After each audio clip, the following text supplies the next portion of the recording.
أعوذ بالله من الشيطان الرجيم. بسم الله الرحمن الرحيم.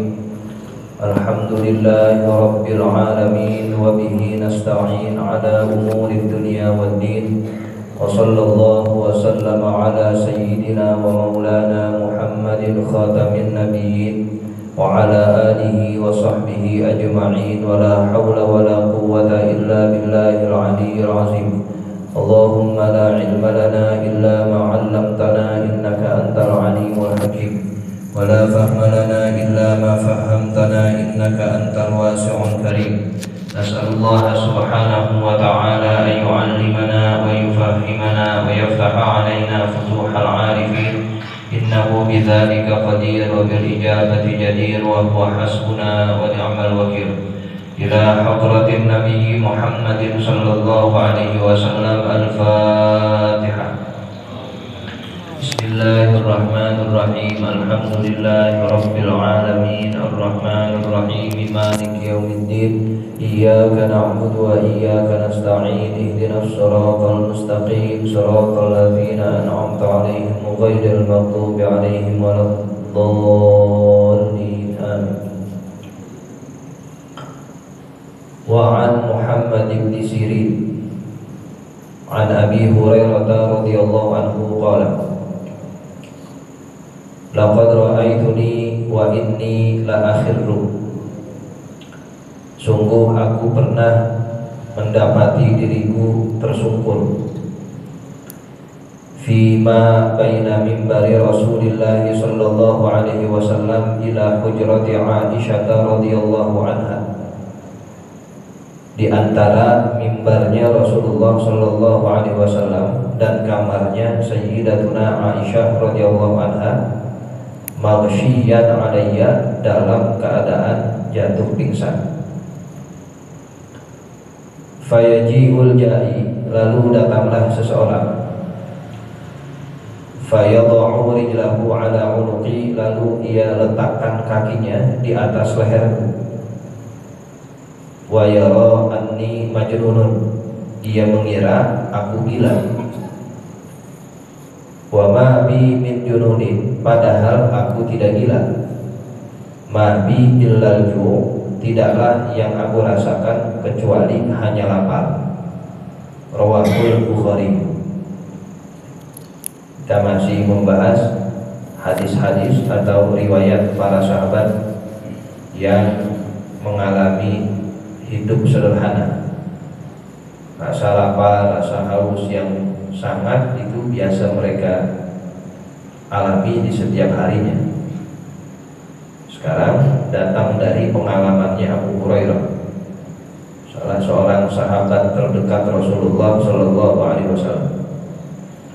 Abu Hurairah bercerita, saya pernah merasakan pingsan, lagi jalan tiba-tiba tersungkur, nyungsep di antara mimbar dan kamar Sayyidatu Aisyah, sekitar roto. Di situ saya pingsan. Lalu datanglah seseorang, ia taruh kakinya di leher saya, kata Abu Hurairah, karena menganggap saya gila.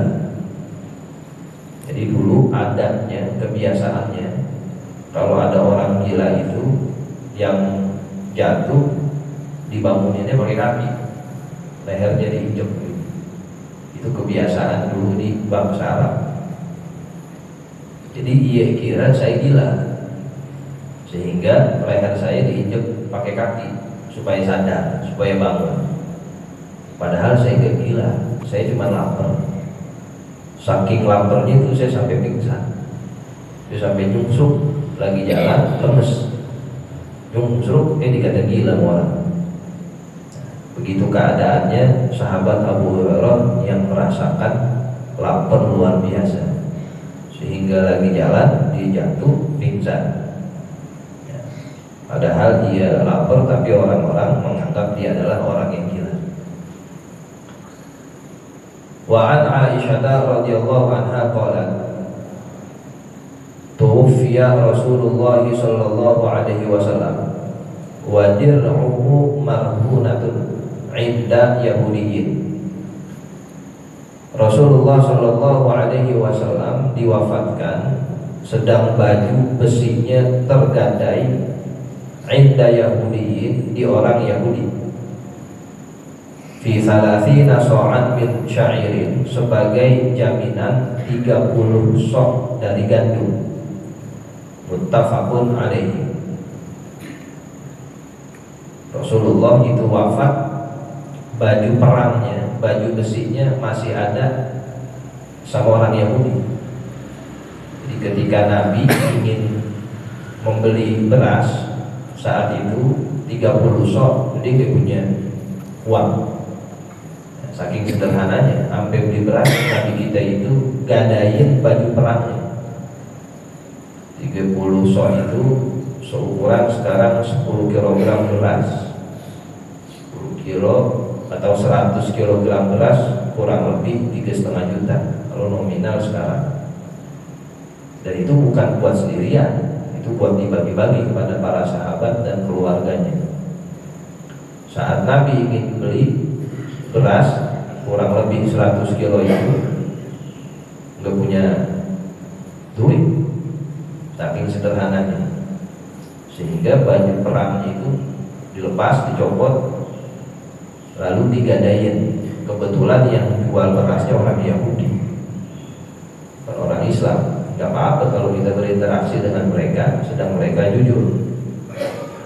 Akhirnya baju besi itu digadein, lalu Nabi ngambil berasnya.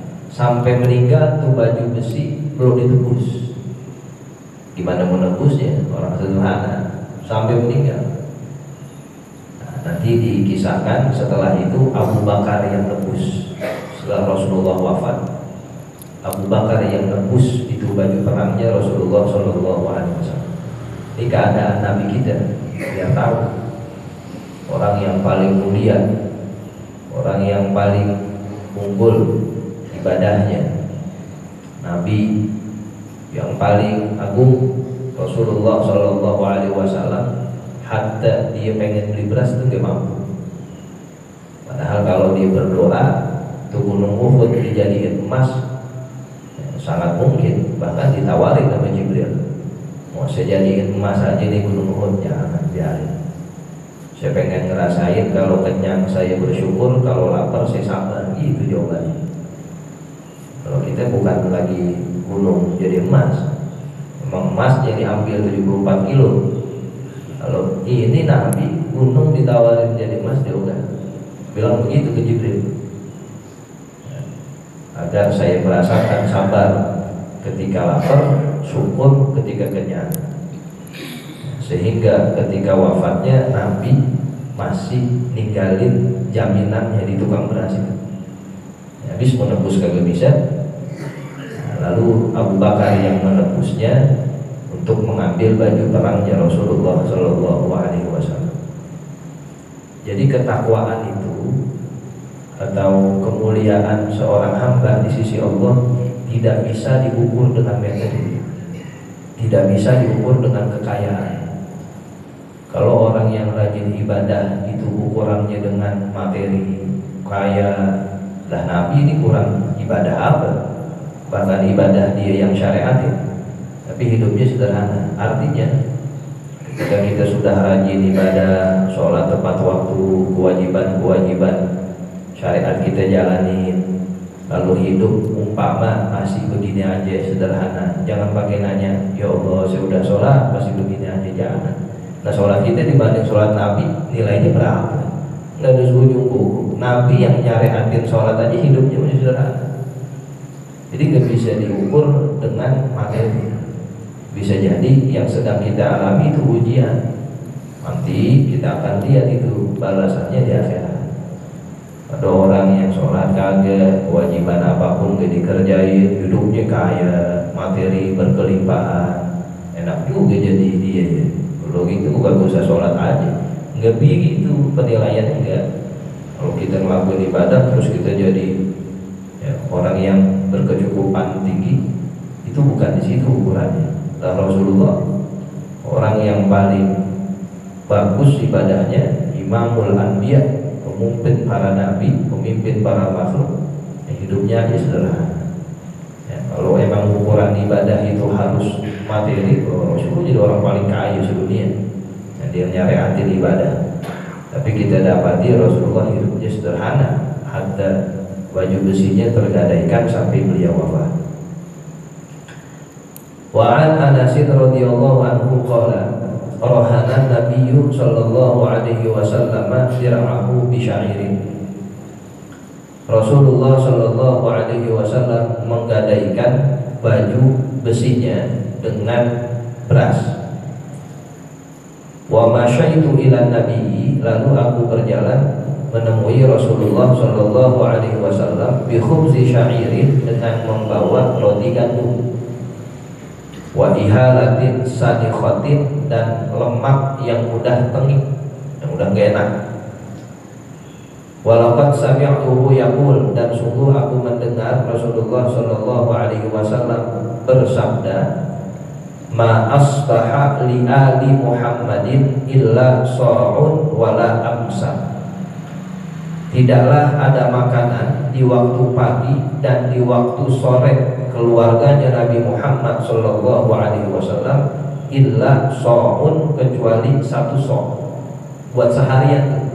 Dari pagi sampai sore keluarganya Nabi cuman makan gandum, kalau kita ini beras, satu sok. Satu sok berapa? Kurang lebih 3 liter. 3 liter buat seharian untuk keluarga Rasulullah. Berapa itu keluarga Rasulullah? Wa innahum latis'atu abiyatin. Sesungguhnya mereka berjumlah 9 keluarga. Rawahul Bukhari. Jadi keluarganya Nabi itu ada 9. Dari pagi sampai sore makannya kurang lebih 3 liter, 3 cidukan gitu, 3 liter beras. Itu buat 9 orang. Itu dari pagi sampai sore, bukan pagi 3 liter, sore 3 liter, bukan. Sampai sore 3 liter untuk 9 orang. Itu kata Rasulullah yang didengar oleh sahabat Anas bin Malik. Al-ihalatu bikasril hamzah, asyahmuz zahibu, artinya lemak yang udah tengik, yang udah rada lembek. Wasanikhatu bin nuni wal kha'il mu'jamati wa hiya al-mutawayyiratu, yang berubah bentuknya. Jadi makanan-makanan yang dikonsumsi gak kayak kita yang lezat-lezat gitu. Ya, benar-benar sederhana. Makan makanan yang dikonsumsi oleh keluarganya Rasulullah sallallahu alaihi wasallam. Wa an Abi Hurairah radhiyallahu anhu qala laqad ra'aitu 70 min ashabi suffah. Sungguh aku pernah melihat 70 golongan ashabu suffah. Mari itu sudah ashabu suffah yang mereka hidupnya di pelataran masjid, yang sangat sederhana. Kalau lapar, kalau ngomongin lapar banget jangan nama dia, memang setiap hari agak pernah merasakan kenyang. Itu ditemui ada 70 oleh Abu Hurairah. Ma minhum rajulun alaihi rida, tidak ada bagi mereka seorang pun yang memiliki selendang, nggak punya sarung. Kalau dingin ya kedinginan, nggak punya yang nutupin badannya. Imma izarun, ada kalanya ia pakai sarung, wa imma kisahun, ada kalanya memakai baju. Qadarabahu fi a'naqihim, yang mereka ikat di leher-leher mereka. Jadi kalau yang punya bawahan, di bawahan doang, celana doang ditutup dah tuh. Atasnya kosong. Kalau yang punya baju ya sampai baju gamis, celananya kagak ada. Jadi dia punya setelan. Hanya satu doang yang punya baju, ya baju sampai tutupin auratnya. Yang punya celana ya celana. Itu dipakai oleh kaum suffah saat itu. Minha, darinya ma yablughu nisfas sapain, ada yang sampai setengah betis. Wa minha, dan darinya ma yablughul ka'bain, ada yang sampai kedua mata kakinya. Fa yajma'uhu biyadihi, lalu ia memeganginya dengan kedua tangannya. Karahiyata antura auratuhu, karena khawatir terlihat auratnya.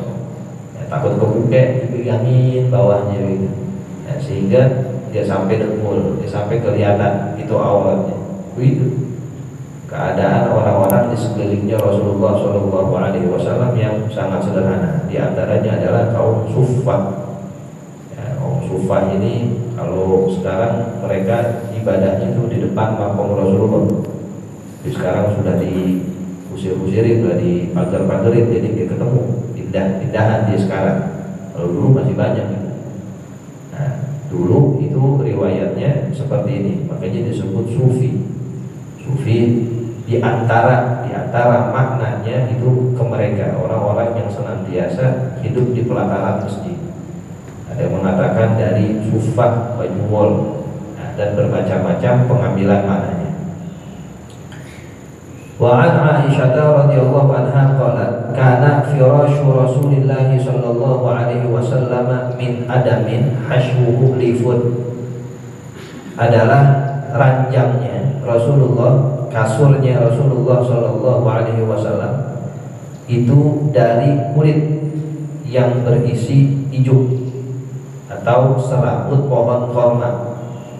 Jadi kasurnya Rasulullah itu alasnya adalah pelepah-pelepah korma yang udah pada kering.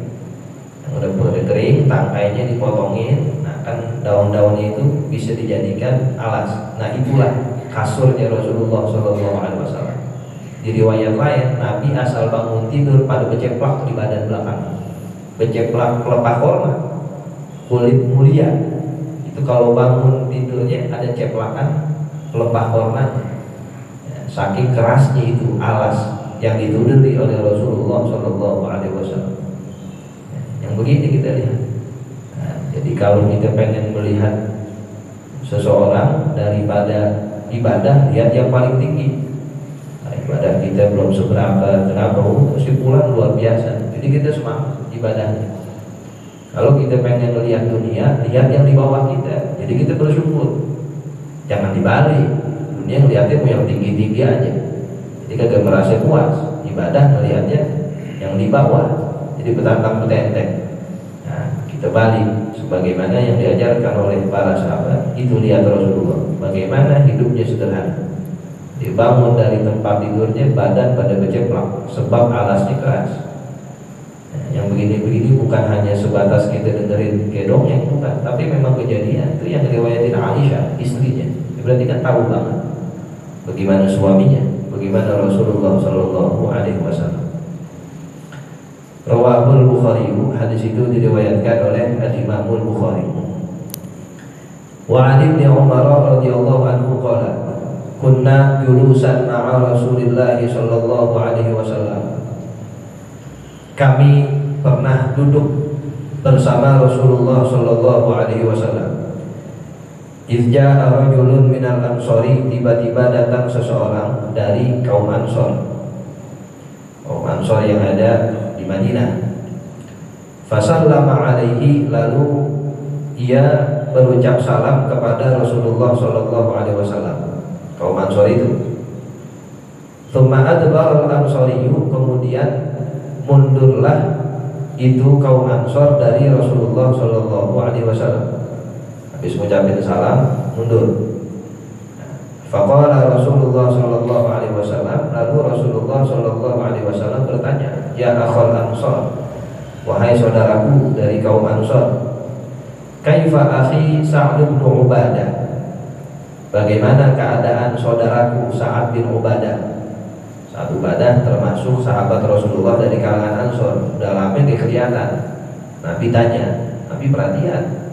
Orang yang udah lama gak kelihatan ditanyain, kalau sakit dijengukin, kalau ada hajat dibantuin. Nabi itu sudah lama gak ngelihat Sa'ad bin Ubadah, kemana dia? Faqala, lalu kaum Ansor itu yang datang menjawab, sholihun, ya dia baik, alhamdulillah sehat-sehat aja ya Rasul. Faqala Rasulullah sallallahu alaihi wasallam, lalu Rasulullah sallallahu alaihi wasallam bertanya, man ya'uduhu minkum? Siapa yang menjenguknya dari kalian? Apa udah ada yang jenguk Sa'ad bin Ubadah? Padahal sehat-sehat aja.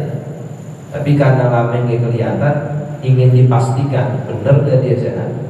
Udah ada yang melihat emang Sa'ad bin Ubadah itu sehat, Sa'ad bin Ubadah gak ngapa-ngapa, dipastikan sama Rasulullah. Jadi ketika menerima khobar, alhamdulillah dia sehat. Nabi bukan nggak langsung percaya, semua sahabat jujur, tapi ingin dipastikan, ingin diverifikasi lagi benar kan dia orang. Nah, sehingga ditanya kepada sahabat yang lain, udah ketemu tuh Sa'ad bin Ubadah. Faqoma, lalu Rasulullah diri. Tadi kan lagi pada duduk, Rasulullah bangkit. Wa qumna ma'ahu, dan kami diri bersama Rasulullah sallallahu alaihi wasallam. Wa nahnu bid'ata asyara, sedang kami berjumlah belasan orang. Akhirnya Nabi pengen pastiin di jalan juga itu. Lihatin bagaimana keadaan Sa'ad bin Ubadah. Semua sahabat yang lagi pada ngumpul ikut diri juga. Ada kira-kira belasan orang itu ikut Rasulullah sallallahu alaihi wasallam. Bagaimana keadaan Rasulullah saat itu ketika ingin mendatangi sahabatnya Sa'ad bin Ubadah?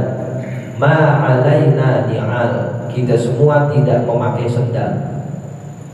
Wala khifafun, juga tidak memakai sepatu. Bukannya karena ogah, ya memang tidak ada saat itu, nampak aja jalannya. Wala qalanisu, tidak juga memakai kopiah. Wala kumusun, tidak juga memakai gamis-gamis, baju luaran. Namshi fitil kasibahi, kami berjalan di tanah yang gersang itu. Hatta jinahu, hingga kami tiba di tempatnya Sa'ad bin Ubadah. Jadi kita benar-benar yang saat itu Rasulullah jalani kita ikutin. Nabi keluar gak pakai sendal, artinya memang saat itu sederhana, bukannya ada terus tidak mau pakai. Padahal panasnya luar biasa, asibah lagi gersang-gersangnya. Pakai tutup kepala, gak pakai baju luaran, jalan aja. Fastakhara qaumuhu, lalu mundurlah itu kaum min haulihi, dari sekitarnya Rasulullah sallallahu alaihi wasallam. Jadi pas nyampe, Nabi yang masuk duluan, sahabatnya tadi nunggu di luar belakangan.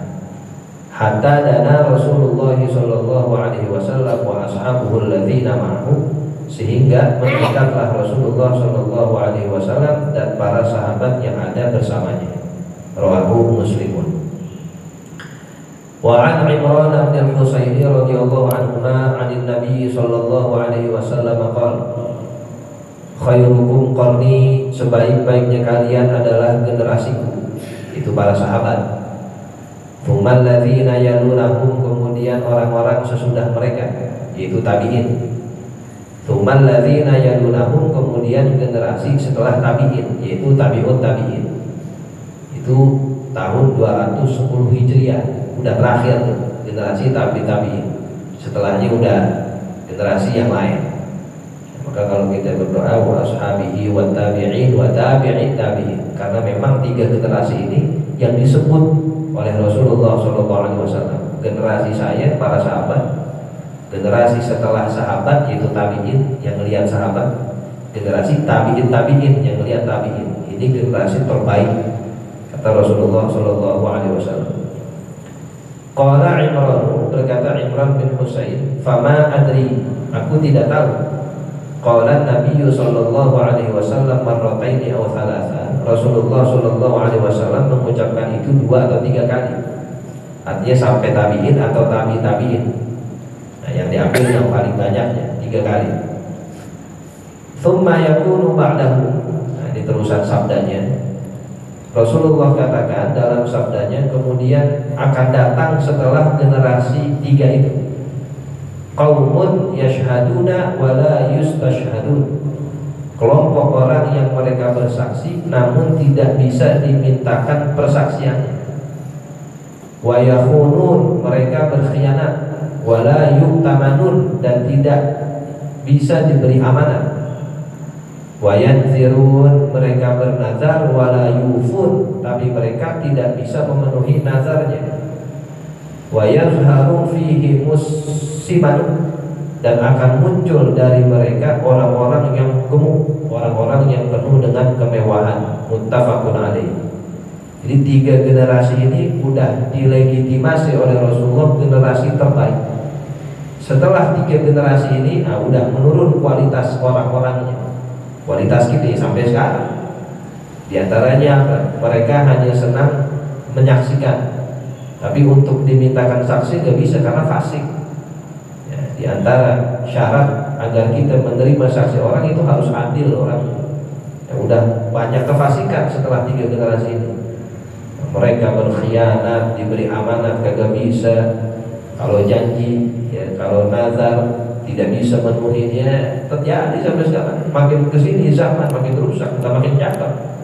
Memang mau penghabisan, makin kagak bener udah. Ya, sekarang begini nih hancur, entah makin hancur lagi. 10, 20, 50 tahun lagi memang sunnatullah ala alamin, ketetapan Allah begini. Udah habis sudah. Ya, sehingga nanti di akhir masa, akhir zaman turun tanda-tanda kiamat itu. Di antara kerusakan dari setelah 3 zaman ini, 3 terbaik, di antara jadi kerusakan orang-orang pada kegemukan, pada kemewahan. Ya, kalau kita lihat 3 generasi itu, coba tadi ahlu suffah, ya, lapar luar biasa itu udah ya, pengalaman sehari-hari. Abu Hurairah sampai pingsan saking laparnya, karena mereka menjaga benar-benar sesuatu yang ada di dalam dirinya, ya mau sembarangan. Rasulullah lihat bagaimana sederhananya. Maka tanda kerusakan setelah 3 generasi ini adalah orang-orang pada keenakan.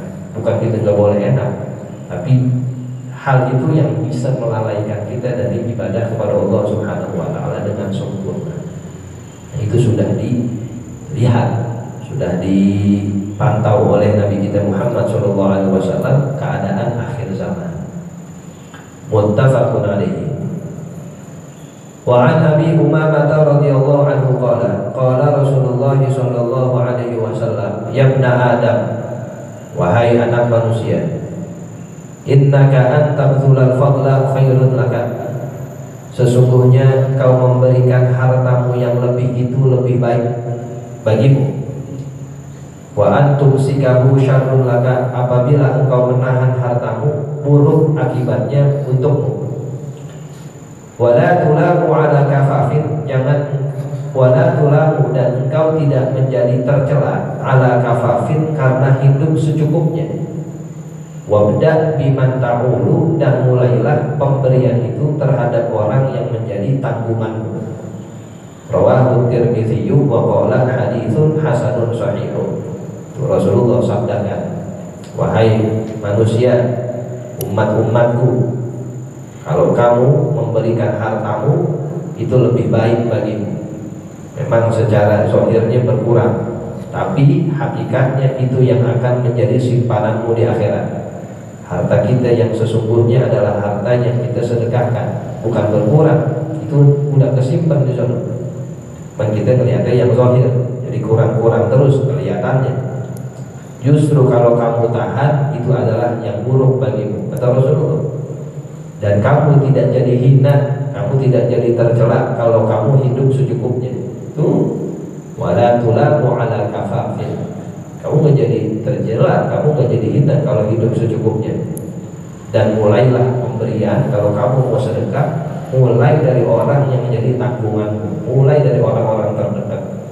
Ya, siapa yang kita tanggung, yang kita nafkahi, nah itu yang kita berikan. Nanti kalau ada sisa, kita berikan kepada saudara-saudara yang lain.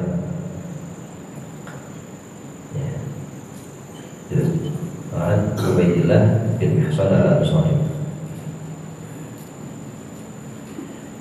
Rabbi fanfa'na bi barakatihim wa hdina al-husna bi hurmatihim wa amitna fi tariqatihim wa mu'afatin min al-fitanihim. Rabbi fanfa'na bi barakatihim wa hdina al-husna bi hurmatihim wa amitna fi tariqatihim wa mu'afatin min al-fitanihim. Rabbi fanfa'na bi barakatihim wa hdina al-husna bi hurmatihim wa amitna fi tariqatihim